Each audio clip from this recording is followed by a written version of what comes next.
పూరా local. Welcome to పూరా local. వర్షం అనేది జీవరాశికి అత్యంత ముఖ్యమైనది. అయితే వాతావరణ మార్పుల కారణంగా ప్రస్తుతం భారీ వర్షాలు, వరదలు, తుఫాన్లు, మేఘ విస్ఫోటనాలు వంటి విపత్తులు తరచుగా సంభవిస్తున్నాయి. ఇవన్నీ భూతాపం పెరగడం, పర్యావరణ మార్పులకు సంకేతాలుగా నిపుణులు చెబుతున్నారు.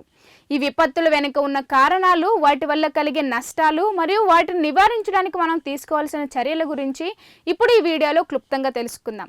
ముందుగా మనం ప్రకృతికి చేస్తున్న నష్టాల గురించి మాట్లాడుకుంటే, సముద్ర ఉపరితలం వేడెక్కడం వల్ల చల్లని గాలుల్లోని తేమ ఆవిరిగా మారి పైకి వెళ్తుంది. ఇది దట్టమైన మేఘాలను ఏర్పరుస్తుంది.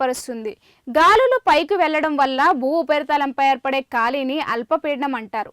ఈ అల్పపీడనం బలపడితే వాయుగుండాలు, తుఫాన్లుగా మారుతాయి. ఇటీవల కాలంలో ఇవి తరచుగా ఊహించని విధంగా ఏర్పడుతున్నాయి. పారిశ్రామికీకరణ, నగరాల విస్తరణ, వాహనాల పొగ, అధిక జనాభా వల్ల ఈ కాలుష్యం పెరుగుతుంది.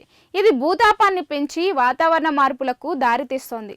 హైదరాబాద్, బెంగళూరు, చెన్నై, ఢిల్లీ వంటి నగరాల్లో తరచూ భారీ వర్షాలు కురవడానికి ఇవే ప్రధాన కారణాలు. వాతావరణ శాస్త్రం ప్రకారం ఒక చదరపు కిలోమీటర్ నుండి 10 కిలోమీటర్ల విస్తీర్ణంలో గంటకు 10 సెంటీమీటర్లు లేదా అంతకంటే ఎక్కువ వర్షం కురిస్తే దాన్ని మేఘ విస్ఫోటనం లేదా క్లౌడ్ బరస్ట్ అంటారు.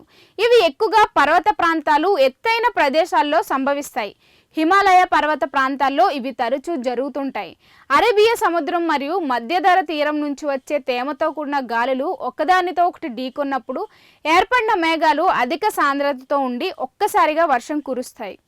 హిమాచల్, ఉత్తరాఖండ్, జమ్మూ కాశ్మీర్లో ఇవి సాధారణంగా వస్తూ ఉంటాయి.